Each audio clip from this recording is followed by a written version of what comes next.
Alright, we're back. And someone actually brings up a great point. I had not considered Smash when I was talking about the 1v1 thing earlier, because I've always, even though I know competitive Smash is 1v1, I always see it as like a team game, I guess, because I grew up with it being like 4 people playing, beating the shit out of each other, right?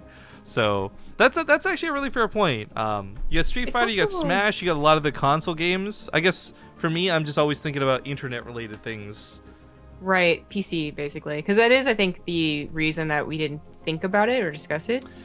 Actually, fun fact on that, real quick. I was talking to Stajo and a couple other people at DreamHack, and I asked, what's the easiest and what's the hardest games to set up for these big events, right?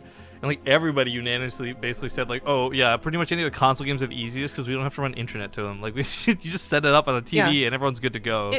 It makes a lot of sense, and just because I actually really like the Street Fighter community, so I watch a couple of the tournaments, but it's such a different pace, right? And people are in this Super Smash with the same kind of deal, but the pacing of fighting games and console games is so different. So you think about League of Legends.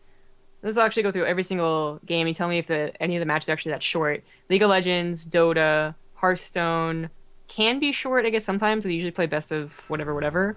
Heroes of the Storm and StarCraft 2. I feel like all of those will last around 20 minutes.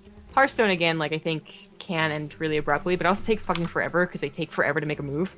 Anyways. But when you watch you must fighting be really games, bad at watching chess. Just yeah, right? Come on! I watch a speed chess. When it comes to Street Fighter, it really is each round is a minute, maybe 2 minutes, and then it's the best of 3 in a round, and then it's a best of 3, best of 5 or whatever. It's really quick, it's boom, bing, bang, boom, you're out of there. It's not this huge deal. Yo, so real quick, some of you will forget this. I kind of did. A while ago, prior to Oli Moly's wedding, I had tried to raise money to get a Zoot suit. Well, I didn't try to. You guys kind of forced it on me to try and get a Zoot suit. And unfortunately, they also told me after taking the money and after accepting the credit card payment, by the way, we're all sold out, so try these other suits instead. And I didn't want to because I didn't want a normal suit. I wanted a Zoot suit. And I tried to get a refund. They wouldn't give it to me anyway, so I just got the refund.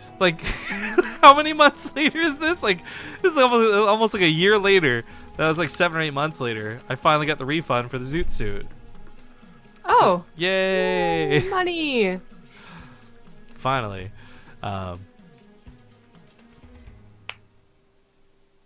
Anyways, as far as getting this next series, they're doing vetoes, guys. I'll take a few moments. People once again ask about the camera. Are these my parents? No, these are not my fucking parents. This is a Google thing we found in Canada Day. I just found in my folder. I was we'll throw that up instead because my camera's not working. If it was working, I would use it and I would put a mirror up to show you guys that it wasn't working, but then it would be working, so it wouldn't make sense. Point of it is, right now, the lights are on. I can see it feeding into the computer. The computer recognizes the web camera. All of these things, but it's just simply not turning on and showing a feed. Maybe if I hit it. No, that's doing nothing. So I think the actual camera itself, there's something perhaps loose. I mean, this is a 4-year-old camera. I have no idea what would cause it to break, but something has. So I have to go buy a new one. I know I do, likely, but I also want to unscrew this and try and fix it because for years of maintaining my old Razer headsets and stuff, because Razer was shit garbage at fixing them. I've got a soldering iron, I've got screws. I just need to actually take the time to take it apart and try and fix it. Now I can't. I just buy a new one. Either way, I'm trying to avoid spending $100, guys. Is what it comes down to. Nobody likes replacing equipment. Yeah. Anyways, as it stands, looks like vetoes are finished up. They got the lobbies starting to go up, and we'll get into this final best of 3. Is the last thing we'll be casting for certain on this, though. There's no other options for matches behind this. Yeah. It's interesting that we go into the round of 4 match. So. I guess because it would make Oh no, more sense. sorry, that was the losers round. I was gonna say, wait a minute. PRIMELOT beat Hero Marine? Okay, so we're going to the lose. Yeah, okay. My bad. But still, I figured they would have held another round of 8 match. Well, that's where you're wrong, Zombie Grove. My bad. Boy, the amount of egg on your face right now. Can you imagine? Shut the fuck up, Rippy. Okay, got it. Yeah, that's basically my response. So fuck you. Seriously, the lobby's up. What is? I'm not sure. I'm not getting invited. Neither is anyone on my friends list, so I can't join off them either, like I normally would. There we go. Yeah, all right. I joined off to take. So, by the way, other things to talk about since we were discussing other esports and other things, we've actually finally got our Ting/Overwatch stuff planned out, guys. So it's not gonna be a massive thing. It's gonna be like a once-off event. It'll have 2 qualifiers and a main event. So if you guys are Overwatch fans, on the weekend of the 8th and the 9th, we'll be holding qualifiers, and on the 16th, a Sunday, we'll be holding our main event all in October. So we can finally get some Overwatch action. Now, this being said, I'm a little bit scared to announce this, because every time we've gotten ready to go with Overwatch, you know, something happens. Last time, I broke both my arms. I'd very much so like for nothing to happen to me this time. So whoever's got that voodoo doll out there, like if you've got that voodoo doll and you think like you're trying to save StarCraft by keeping Rifkin from casting Overwatch, like you're not doing anything. You're just hurting me, okay? Please stop.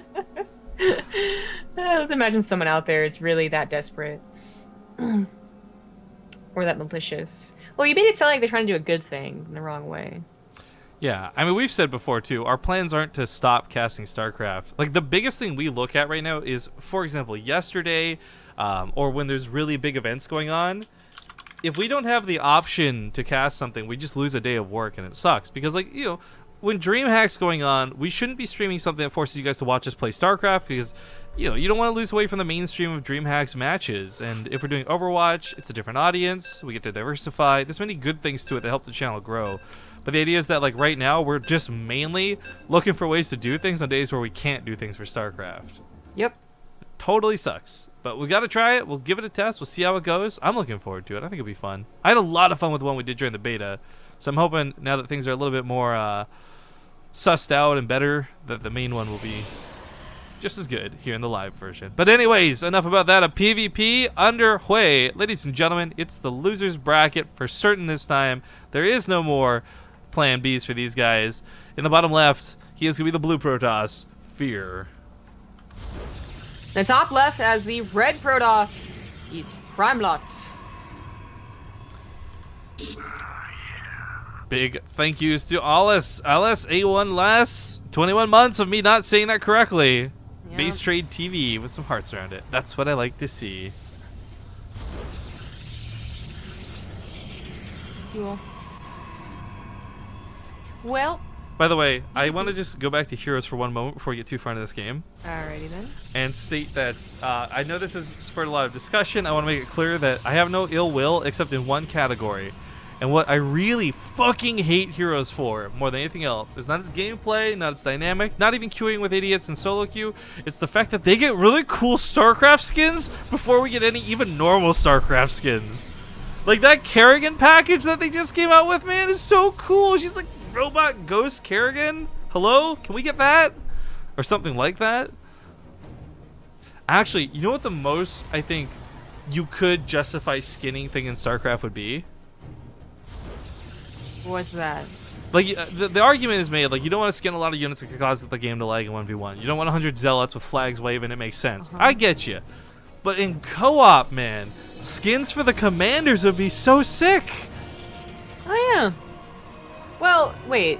You mean for the ones that are in the game? Like, yeah, like Alarak the heroes. So, like, Kerrigan? Alarak, or, like, you could get that ghost Kerrigan, like, in It's StarCraft like, awesome. or something. A skin for Vorzin. Wait a second. I guess you could maybe try and justify something for, yeah, the guys that don't have the heroes, but I'm saying, like, basically heroes that are in the game, you could totally skin. Yeah.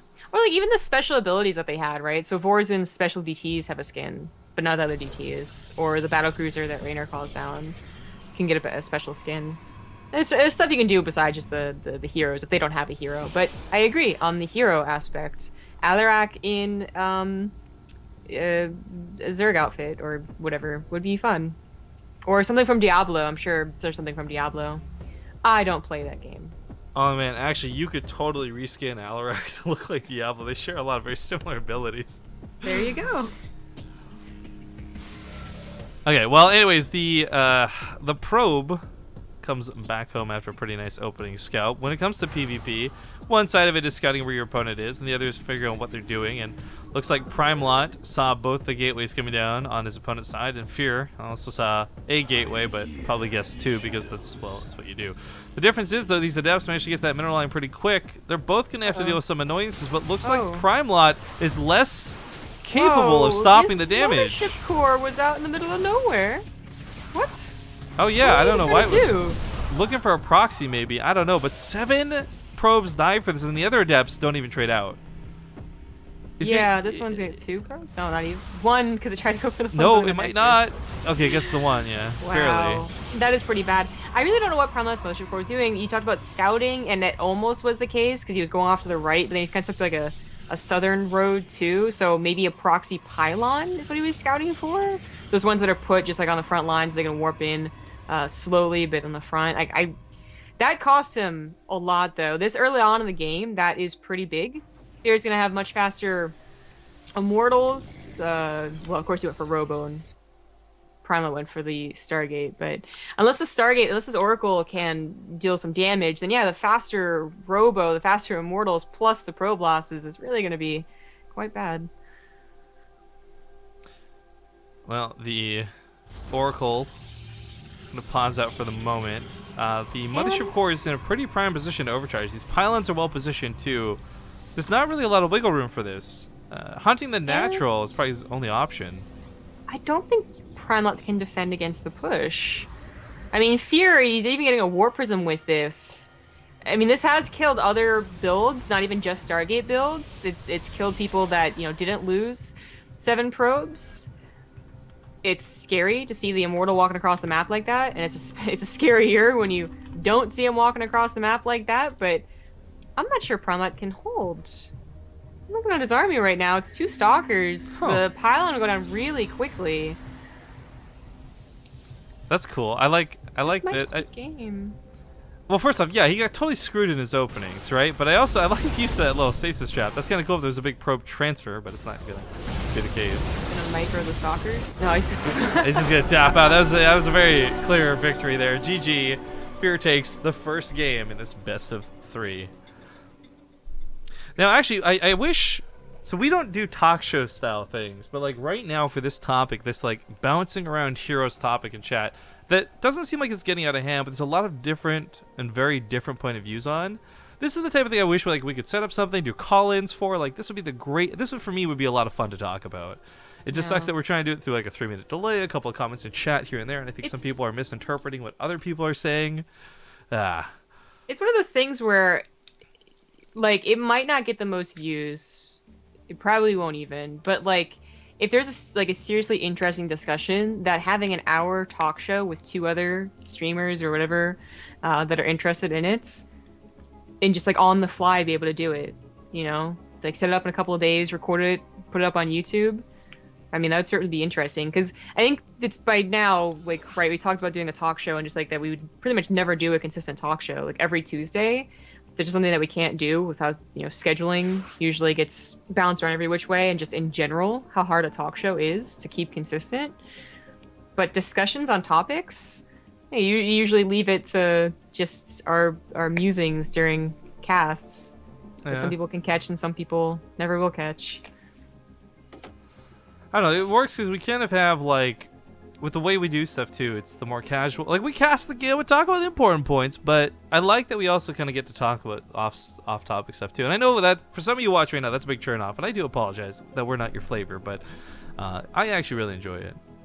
I enjoy it too. I'm not saying that we would just be like, oh, we should talk about this later, let's stop talking about it, but it's like interesting discussions keep popping up, but we have to end the cast because no more games to cast that we could continue.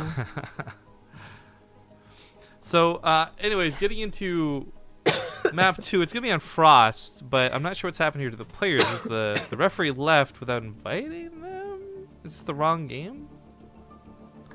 Yeah, we just had Frost, actually. It shouldn't be this map at all.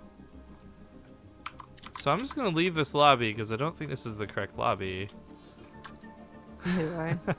And await a potential invite for something else. There seems to be some confusion, guys. I wasn't hoping to put a commercial break in, but there's some mistakes going on, a lot of people not knowing what's happening, so we'll go to game 2 in a moment. We'll see you guys in 2 minutes. Alright, you guys can hear the beeps going. A little bit awkward. I'm having some load issues here. I had to relog from a lobby bug, but it looks like it snapped into position right there at the last second. So, fingers are crossed. This won't affect the game, and there hopefully won't be any problems. But, you've just been lucky lately. I have been. I'm getting, you know, it's that voodoo doll stuff. I wasn't kidding, guys. There's seriously someone out there to get me. All right, game number 2 coming down here on the bottom right side. I think he's the one who won the last game, correct? I actually forgot amongst all the kerfuffle. Yep. All right, up 1 point then in the bottom right. He's blue. He's Protoss. It's Dead Pixels, FeaR.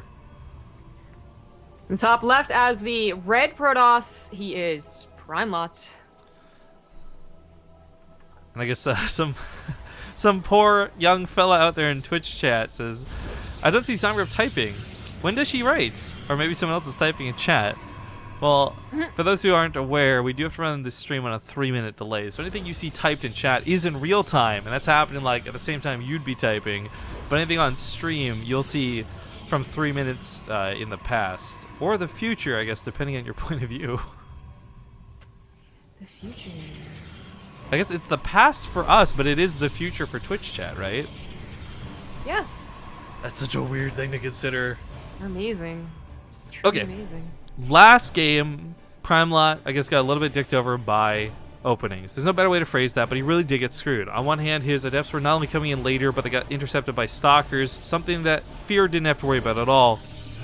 And with getting the probe kills, I think he knew that he was forcing PRIMELOT into a bad fight, so his follow-up to quickly try and kill him instead of let him recover was a really smart move.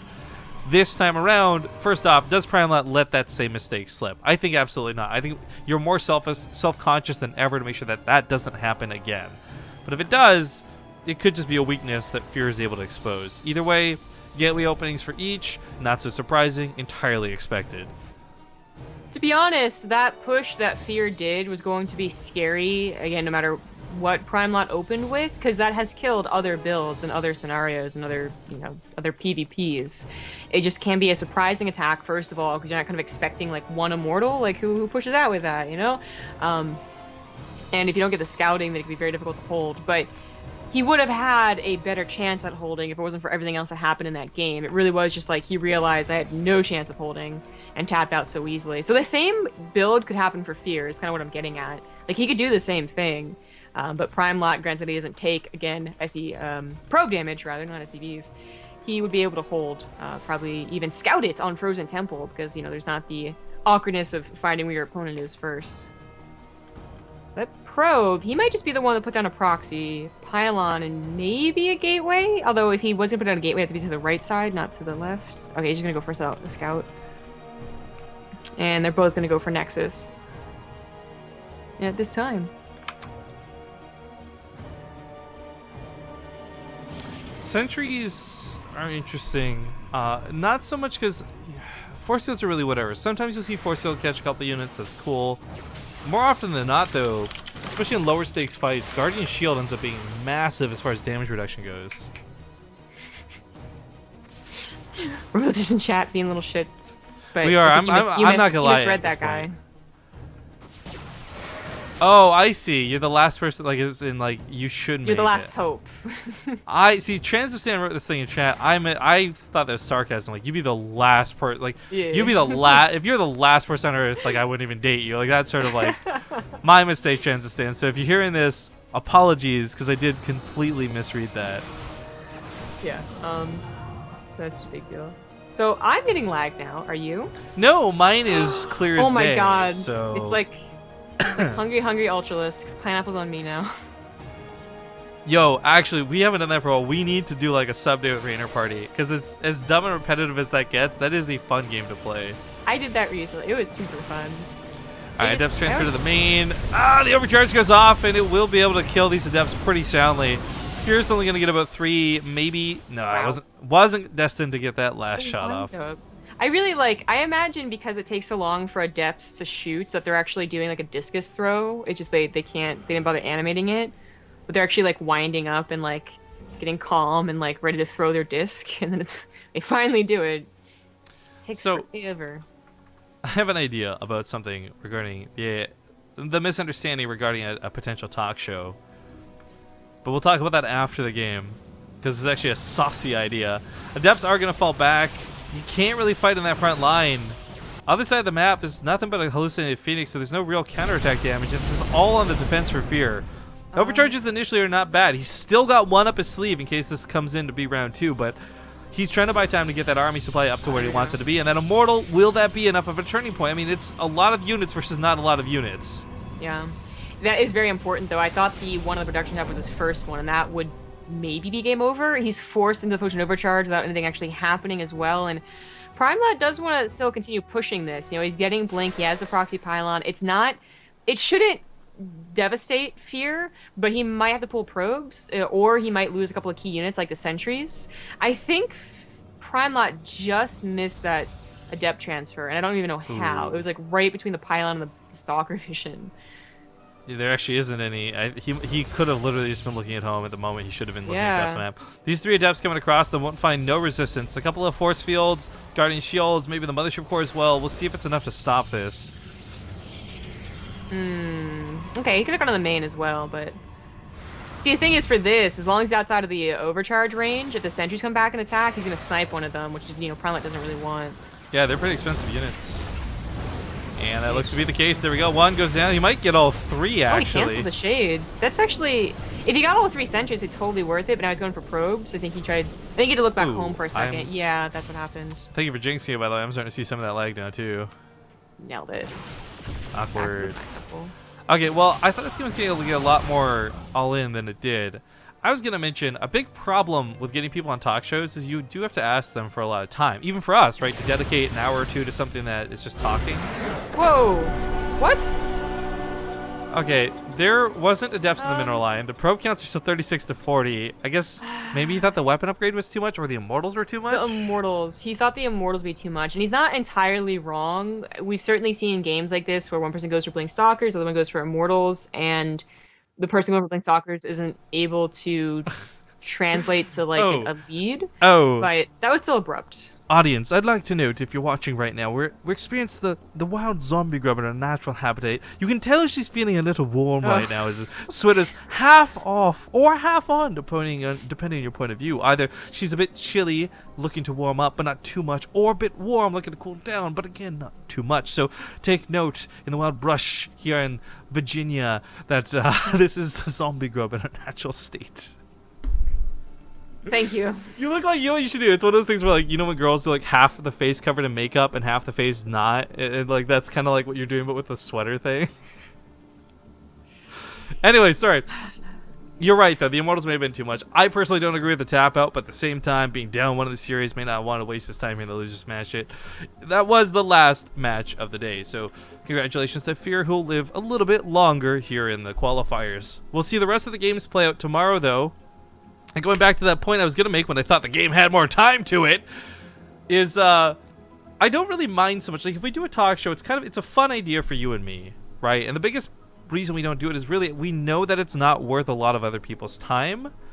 But maybe if we did something where we could fundraise $50 and actually pay people to come on, or $20 for an hour of time type thing, like, it's not a lot of money to ask for, but I would totally be more game, more inclined to do content like that if I knew we could pay people so that we weren't wasting their time. For example, like, do you really want to come on BaseTradeTV and talk about memes and WCS? Really, everyone's heard the same conversations over and over. If I'm a player, I'm not super incentivized to do that. But if there's like $20 in it, maybe that's another can of worms. Hard to say. I've heard of basically people have like tried offering money for players to come on, and it more is just like a scheduling thing.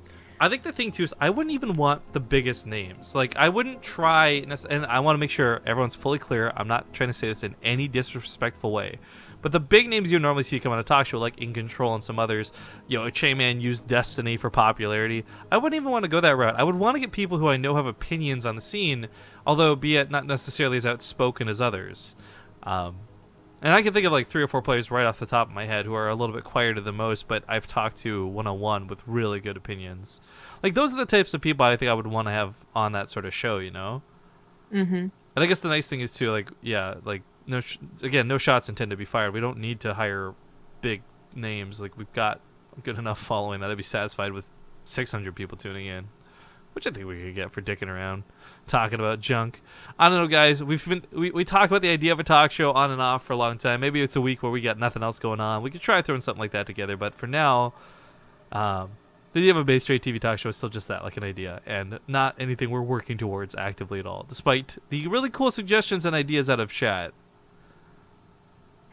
At any rate, that will conclude today. So quick shout outs to the channel sponsors who support us through thick and thin and help us continue doing BaseTradeTV every day.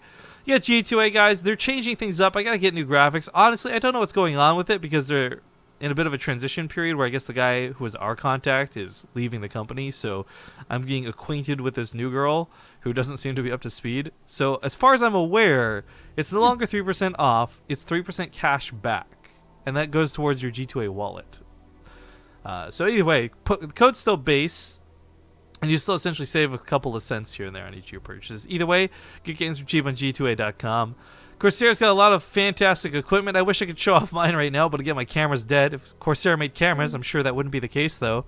In fact, if Corsair made cameras, I'm sure it'd be long-lasting and never die and be ultra-high quality, just like these headsets. Cheers for Gaming, they provide DX races to Canada and the United States. You guys should know how that works. But I do want to once again mention as well woodwatches.com/base. It's a cool website. There's a counter set up there as well so you guys can see exactly how many watches have been sold, how close we are. We're not close at all, but how close we are to getting another event from Yord. And I think it'll be pretty good times down the line. But we may have to do some promotion on that too at the same time. I don't know. It's usually best we sell watches around holidays, so with other holidays finally coming up, maybe we can find some excuses. Either way, that will conclude the broadcast. Last but not least, there's an Amazon link in the description down below. If you guys do shop through Amazon at any point, whether you're buying something that's small or whether you're making a big purchase, consider shopping through those links. They won't cost you anything but a little bit of your time in a single click, but it will mean that Zomgrub gets a bit of cash for your purchases. I think that covers the most of it, though. You have any final say-sos before we take off, those Zombie Grub? Sure, yeah. Please follow me on Twitter at CG Gaming and on YouTube. It's also Zombie Grub, and Twitch is Zombie Grub too. Yeah, she's been streaming a lot more frequently, and most importantly, playing a bit of the test map stuff so you guys can see what's coming up in the future. I know we had teased the idea of some co-op after the cast, guys. We end up getting that extra bonus best of 3, and I think that's enough to satisfy me for the time being. I know that I've also been streaming a lot of World of Warcraft, and more specifically Mythic Plus Dungeons, but come this weekend, I'll be streaming my raid. Ooh. First ever raid into Legion. So hopefully you guys will tune in for that. I know Zomgrub's going to be gone, though. She'll be doing Kings of the North, but... well, I'll be there. Well, attending, yeah. It'll be FeaR Dragon who's casting. Zomgrub's just chilling. Looking for an excuse to hang out with some friends. But, yeah, so we got one more cast tomorrow. That's going to be the German Qualifiers Part 2, and then we got some other cool opportunities coming up. We'll talk more about as we finalize them, guys. So October's looking interesting. TwitchCon's coming up fast, and of course BlizzCon's right around the corner. Lots of awesome stuff, though, between and before all of those. So thanks for watching, guys. Is BaseTradeTV going to do BlizzCon? Huckleberry Clover in chat asks. And the answer is yes, but we're not casting it. We're going because we love BlizzCon. So if you guys are going to BlizzCon, hopefully we can maybe arrange a meet and greet. At DreamHack Austin, we tweeted out, meet us outside our hotel and join us for a breakfast. We paid for everybody's breakfast, actually, thanks to the fundraiser we did before in time. It was a lot of fun. It was good times, and I think we had like close to 25-something people show up for that. I hope to see just as many meet us for like an IHOP something at BlizzCon. I think it would be awesomely good times. For sure. But that does end the cast, guys. So we're going to end the stream here with some commercials and then, of course, take us off from there to go host one of our lovely friends or find somebody awesome new to introduce ourselves to. Either way, thank you so much for tuning in today. I hope you enjoyed the show. Follow the channel. Follow me on Twitter, Riff_Kings. And, of course, consider subscribing to the channel. Last but not least, it's definitely got to be a big shout out to our YouTube guys. I'm actually talking with Nice Username. We're looking to arrange a giveaway of sorts for our YouTube subscribers. So make sure to first off go sub over there, but keep your ears to the ground for it because I think that'll be really awesome when we get that organized. So again, thanks for watching, and we'll see you guys tomorrow. Bye-bye. Bye.